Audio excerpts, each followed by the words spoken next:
আজকে আমরা দুনিয়াকে এত বেশি পছন্দ করি, কখনো মরতে চাই না। আজকে দুনিয়াকে এত বেশি পছন্দ করি, আল্লাহর দিন মেনে চলতে চাই না। আজকে দুনিয়াকে এত বেশি পছন্দ করি যে আমার অসহায় মুসলিম ভাই বোনের জন্য আমি আমার জবানটাকে উচ্চবাচ্য করতে পারি না। আমি এমন অবস্থায় আমার জীবন যাপন করি, আমার পরিবারের জন্য খাবার মজুদ আছে, আমার সংসারের জন্য খাবার মজুদ আছে, আমার বাচ্চার দুধ মজুদ আছে, কিন্তু যে সমস্ত অসহায় মুসলিম ভাই বোনেরা মাসের পর মাস, বছরের পর বছর নিজেদেরকে আল্লাহ সুবহানাহু ওয়া তাআলার সামনে দাঁড় করিয়ে শাহাদাতের নজরানা পেশ করতেছেন, যারা সে শিয়াবে আবু তালিবের মতো হাড্ডিসার হয়ে মারা যাচ্ছেন, যে সমস্ত উম্মার মায়েরা তার বাচ্চাকে ঘাসের স্যুপ খাইয়ে ঘুমানোর জন্য পিরাপিরি করতেছেন, যে সমস্ত বোনেরা তার লজ্জা নিবারণের জন্য বালু ধুলা দিয়ে নিজের শরীরকে ঢেকে নিচ্ছেন, এবং কি ঘুমানোর আগে পর্যন্ত তারা বোরখা পরে ঘুমাচ্ছেন, না জানি কখন দুশমনের বোমের আঘাত তার বাসার উপরে এসে পড়ে তিনি মৃত্যুবরণ করেন, আর তার সাংবাদিক ছবি তোলার জন্য তার সতর উন্মুক্ত হয়ে যায়। এই দৃশ্য থেকে বাঁচার জন্য যিনি ঘুমের মধ্যেও বোরকা পরিধান করে ঘুমাচ্ছেন, সেই সমস্ত সম্মানিত মুসলমানদের বোনদের সামনে দাঁড়িয়ে আমরা বলতে পারিনি যে তুমি যে এতদিন প্রত্যাশা করতেছিলা সালাউদ্দিন আইয়ুবের জন্য, তুমি যে প্রত্যাশা করতেছিলা মুহাম্মদ বিন কাসেমের জন্য, তুমি যে প্রত্যাশা করতেছিলা আমিরুল মুমিনিন উমর ইবনুল খাত্তাবের জন্য, হ্যাঁ আমি আমিরুল মুমিনিন উমর ইবনুল খাত্তাব হতে পারিনি, হ্যাঁ আমি মুহাম্মদ বিন কাসেম হতে পারিনি, হ্যাঁ আমার মুরদ নাই সালাউদ্দিন আইয়ুবী হতে পারিনি, কিন্তু আমি আল্লাহর গোলাম তো, তোমার ভাই তো, তোমারই কোনো মায়ের সন্তান তো, তোমার কষ্ট দেখে আমি সহ্য করতে পারিনি। তোমার ভিডিও আমাকে আমার ওয়াইফের কাছে শান্তিতে থাকতে দেয়নি। আমিও হানজালার মতো বিবির সাথে শুয়েছিলাম, কিন্তু যখন ডাক এসেছে যে তোমাকে মুক্ত করতে হবে, আমি বিবির সাথে ফরজ গোসলরত অবস্থায় আর দেরি করিনি, তোমার ডাকে সাড়া দিয়ে আমি চলে এসেছি তোমাকে মুক্ত করার জন্য। আমার কাছে কিছুই ছিল না, কিন্তু তোমাদেরই নেতা ইয়াহইয়া সিনওয়ার রাহমাতুল্লাহি আলাইহি শিখিয়ে গিয়েছেন যে জালিমের সাথে মোকাবেলা করার জন্য ট্যাঙ্কের দরকার নাই, জালিমের সাথে মোকাবেলা করার জন্য মিসাইল পাওয়ারের দরকার নাই, জালিমের সাথে মোকাবেলা করার জন্য আমাদের মার্কাবা ট্যাঙ্কের দরকার নাই। ইয়াহইয়া সিনওয়ার সে লাঠিটাকে কুড়িয়ে আমি তোমাকে বাঁচানোর জন্য তোমার কাছে চলে আসছি। যদি হতে পারতো এরকম, হয়তো আমরা আল্লাহর সামনে দাঁড়িয়ে সেই হিসাব দিতে পারতাম, যে হিসাবের ভয় কিছুক্ষণ আগে আমাদের প্রিয় ভাই আমাদেরকে দেখিয়ে গেলেন। যদি আমরা প্রস্তুত হতে না পারি সেই দিনের জন্য, সেই ফিতনাকে নির্মূল করার জন্য, তাহলে মনে হয় আমরা আল্লাহ সুবহানাহু ওয়া তাআলার সামনে কখনো মুখ দেখাইতে পারবো না। আমি শেষ করে দিচ্ছি একটা পয়েন্ট বলে। আমাকে বলা হচ্ছিল সমাজ কল্যাণের কথা বলতে। পৃথিবীর মধ্যে সবচেয়ে বড় কল্যাণ কোনটা? সবচেয়ে বড় কল্যাণ হচ্ছে পৃথিবী থেকে শিরক এবং কুফরকে নির্মূল করা। এটা আমার কথা না, আল্লাহ সুবহানাহু ওয়া তাআলা বলেছেন কাতিলুহুম হাত্তা লা তাকুনা ফিতনা। এই ফিতনার ব্যাখ্যা উলামায়ে কেরাম বলেছেন যে শিরক এবং কুফরের কথা বলা হচ্ছে যতদিন পর্যন্ত আমরা কুফরের কর্তৃত্বকে ধ্বংস করতে না পারবো, যতদিন পর্যন্ত সাপের মাথাকে আমরা শেষ করে দিতে না পারবো, যতদিন পর্যন্ত কুফরের তাকতকে আমরা নিঃশেষ করতে না পারবো, আমরা আমাদের কাঙ্ক্ষিত যে সাফল্য, কাঙ্ক্ষিত যে বিজয়, সেটা কখনোই আমরা অর্জন করতে পারবো না। তো দুনিয়ার মধ্যে সবচেয়ে বড় যে সমাজ কল্যাণ, যেটা আল্লাহ সুবহানাহু ওয়া তাআলা ফতোয়া অনুসারে, সেটাই হচ্ছে কি জমিন থেকে সমস্ত বাতিল উপাস্যকে মিটিয়ে দিয়ে এক আল্লাহর বিধান অনুসারে জমিনকে চলতে সুযোগ দেওয়া, জমিন থেকে সমস্ত বাতিল আইডিওলজিকে মিটিয়ে দিয়ে মানুষকে মানুষের অধিকার ফিরিয়ে দেওয়া, জমিন থেকে সমস্ত তন্ত্র মন্ত্র দূর করে এক আল্লাহ সুবহানাহু ওয়া তাআলার দেওয়া দ্বীনকে কায়েম করে প্রত্যেকটা মানুষকে তার ঘরে ঘরে খাবার পৌঁছে দেওয়া। এটা সেই দিন যখন আবু বকর রাদিয়াল্লাহু আনহু মুসলিম উম্মার খলিফা হলেন। তাকে তার প্রতিবেশী বলতেছিল যে এখন তো আবু বকর খলিফা হয়েছে, এখন তো আমাকে ভুলে যাবে। আবু বকর তো খলিফা হওয়ার আগে আমার দুধ দহন করে দিত, আমার বাচ্চার খোঁজ খবর রাখতো। এখন আবু বকর মুসলিম উম্মাকে নিয়ে ব্যস্ত হয়ে গেছে, আমার দুধ কে দহন করে দিবে? আবু বকর রাদিয়াল্লাহু আনহুর কাছে যখন এই খবর পৌঁছানো হলো, আবু বকর রাদিয়াল্লাহু আনহু ওই প্রতিবেশীকে বললেন, তুমি তোমার ভাইয়ের কথা ভুল বুঝো না, তোমার ভাই খলিফা হয়েছে, সে আবু বকর তো সে ঠিকই খিলাফতের দায়িত্বে থাকা অবস্থায়ও তোমার দুধ দহন করে দিয়ে যাবে। এবং তাই হয়েছে।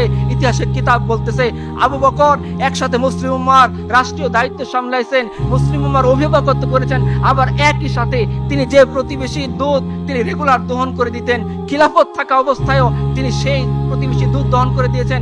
আপনারা জানেন ওমর রাদিয়াল্লাহু আনহু আবু বকরের সাথে সব সময় আমলে একটা প্রতিজ্ঞা লেগে থাকতেন। তো তার ইচ্ছা ছিল যে আবু বকর যে সমস্ত জায়গায় সমাজ কল্যাণের জন্য, উম্মার কল্যাণের জন্য তিনি কাজ করেন, তিনি ওই সমস্ত জায়গায় আবু বকরকে পেছনে ফেলে দিবেন, কারণ আবু বকর রাষ্ট্রীয় দায়িত্ব নিয়ে ব্যস্ত। তো তিনি দেখতেন আবু বকর যেন রাতে উঠে এক কিনারায় সীমান্তবর্তী অঞ্চলে চলে যায়। কোথায় যায়? তিনিও গেছেন, তিনি গিয়ে দেখেন যে আবু বকর রাদিয়াল্লাহু আনহু মুসলিম উম্মার খলিফা, তিনি সীমান্তবর্তী একটা অঞ্চলে গিয়ে একটা অসহায় বৃদ্ধা যে চোখে দেখে না, তাকে দেখার কেউ নাই, তিনি গিয়ে তার ঘর ঝাড়ু দিচ্ছেন, তার বাসন কোসন পরিষ্কার করে দিচ্ছেন, তার জন্য মশকে করে পানি তার ঘরের ভিতরে দিয়ে আসছেন, তার খাবার দিয়ে আসছেন। এই দৃশ্য দেখার পর উমর বলতেছে, হে আবু বকর, আপনি পরবর্তী উম্মতের জন্য, পরবর্তী খলিফাদের জন্য কঠিন করে গেলেন। তো যে সমাজ কল্যাণের কথা আমরা বলি, যে সমাজ থেকে সন্ত্রাস নির্মূল কথা বলি, যে সমাজের মধ্যে ইনসাফ কায়েমের কথা বলি, যে সমাজের মধ্যে ন্যায় নীতি কায়েমের কথা বলি, এই সমাজ কখনোই আল্লাহ সুবহানাহু ওয়া তাআলার যে ফতোয়া, সেই ফতোয়া অনুসরণ করা ছাড়া সম্ভব না।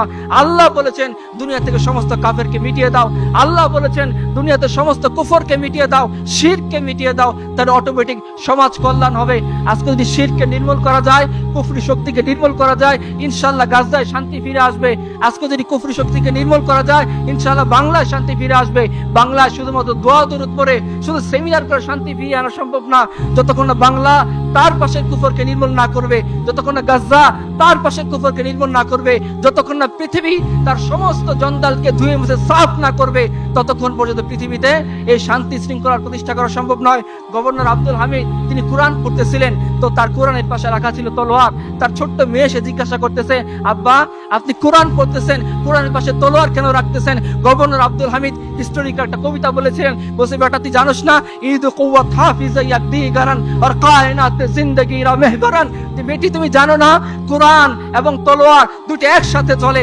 কোরআন এই জন্য যাতে তলোয়ার জুলুম করতে না পারে, আর তলোয়ার এই জন্য যাতে কোরআনের রাস্তা পরিষ্কার হয়ে যায়। আল্লাহ সুবহানাহু ওয়া তাআলা আমাদেরকে সেই সত্যিকার যে সমাজ কল্যাণ, সেই পথে অগ্রসর হয়ে নিজের জীবনকে আল্লাহ সুবহানাহু ওয়া তাআলার জন্য দিয়ে সেই মৃত্যু আমাদেরকে আল্লাহ তাআলা নসিব করুন, যে মৃত্যুর জন্য গাজার মানুষজন দোয়া করতেছেন, যে মৃত্যুকে গাজার মানুষজন বরণ করে নেওয়ার জন্য নিজের বুককে পেতে নিচ্ছেন, যে মৃত্যুকে পাওয়ার জন্য আমাদের ছোট্ট ছোট্ট বাচ্চারা শহীদ খেলতেছেন, যে মৃত্যুকে পাওয়ার জন্য গাজার সেই মহান মুজাহিদরা দিনের পর দিন, মাসের পর মাস, বছরের পর বছর লড়াই করতেছেন, যাতে আমরাও একথা বলতে পারি, जब रूह मेरे पैराने खाकी से निकली तो ऊपर से आवाज आवे কে মেরা ফকিরা। যখন আমার রূহ আল্লাহ সুবহানাহু ওয়া তাআলার কাছে চলে যাচ্ছে, আর আমার আল্লাহ বলে দিচ্ছেন যে ওকে ছেড়ে দাও, ও আমারই বান্দা, ওর হিসাব কেন নেওয়া লাগবে? তুমি কি দেখো নাই সে ট্যাঙ্কের সামনে দাঁড়িয়ে এক তাওহীদের কথা বলতে বলতে নিজের জীবনকে আমার জন্য দিয়ে আসছে? তুমি কি দেখো নাই সমস্ত বাধার পাহাড়কে ডিঙ্গিয়ে, সমস্ত কুফরি শক্তিকে চক্রাঙ্গিয়ে সে তার বাংলা থেকে আমার মুসলিমদেরকে সাহায্য করার জন্য ঘোড়া দৌড়িয়ে চলে গিয়েছে? তুমি কি দেখো নাই তার শরীরের অঙ্গ প্রত্যঙ্গগুলা একসাথে কিয়ামতের দিন উঠতেছে না, বিভিন্ন জায়গা থেকে তার হাত পা গুলো উঠতেছে, এবং আল্লাহ যখন জিজ্ঞাসা করবেন ও আমার বান্দারা কি আনছো, এই বান্দাকে জিজ্ঞাসা করার কখনোই দরকার পড়বে না। বান্দা তো উঠতেছে, আল্লাহ দেখতেছেন, জমিন সাক্ষ্য দিচ্ছে যে এই বান্দা এমন বান্দা যে হসপিটালে বেডে শুয়ে মৃত্যুবরণ করে নাই, এই বান্দা এমন বান্দা যে বউয়ের সাথে হাসি খুশিরত অবস্থায় নিজের জীবনকে দিয়ে দেয় নাই, এই বান্দা এমন বান্দা যে নিজের সন্তানকে নিয়ে হাসি খুশি অবস্থায় মজ মাস্তি বন্ধুর সাথে করারত অবস্থায় মৃত্যুবরণ করে নাই, এই এমন অবস্থায় মৃত্যুবরণ করেছিল যখন তার দেহের শরীরের টুকরোগুলোকে একসাথে গোনা যাচ্ছিল না, এই এমন অবস্থায় মৃত্যুবরণ করেছিল যখন পুরা কুফরি শক্তি তার দিকে চোখ রাঙিয়ে তাকিয়েছিল, আর সে আমার রহমতের দিকে দৃষ্টি দিয়ে সে আমার জন্য বের হয়ে জীবনটা আমার জন্য দিয়েছে। এ এমন এক বান্দা যে না আসমানকে দেখছে, না জমিনকে দেখছে, না আমেরিকাকে দেখছে, না ইউরোপকে দেখছে, না আমেরিকাকে দেখছে, কিচ্ছুকে দেখে নাই, না রাশিয়ার চোখ রাঙানি সে ভয় করছে, না হিন্দুস্তানের মোদির চোখ রাঙানি সে ভয় করেছে। সে এক আল্লাহর উপর ভরসা করে তাকে যে আল্লাহ দায়িত্ব দিয়েছিলেন সে দায়িত্ব পালন করার জন্য সে পাগলের মতো ছুটে গেছে, আর আল্লাহ সুবহানাহু ওয়া তাআলা তাকে সেই সমস্ত সাহাবীদের মতো মৃত্যু নসিব করেছেন। হয়তো আমাদের অবস্থা এমন হবে যে আমরা মারা যাব, আর সাদ ইবনে মুআযের মতো আল্লাহর আরশ কেঁপে উঠবে, এটা এক মৃত্যু। আরেক মৃত্যু হচ্ছে এমন, আমি হাসপাতালে বেডে শুয়ে আছি, আমার চতুর্দিকে শরীর হাত পায়ের মধ্যে তার লাগানো আছে, আমাকে নার্সরা চিকিৎসা সেবা দিচ্ছে, সমানে পাম্প করতেছে, এই অবস্থা আমি মারা গেছি। কিয়ামতের দিন আমার হাতের মধ্যে 10টা পাইপ লাগানো, নাকে নল লাগানো, চোখের মধ্যে যন্ত্র সেট আপ করা, সময় টিকটিক শব্দ হচ্ছে, এই অবস্থা আমি উঠতেছি, এটা এক মৃত্যু। আরেকটা মৃত্যু হচ্ছে ইয়াহিয়া সিনওয়ারের মৃত্যু। এখন আপনি চিন্তা করেন যে আমি কোন মৃত্যুকে মুছে নেব?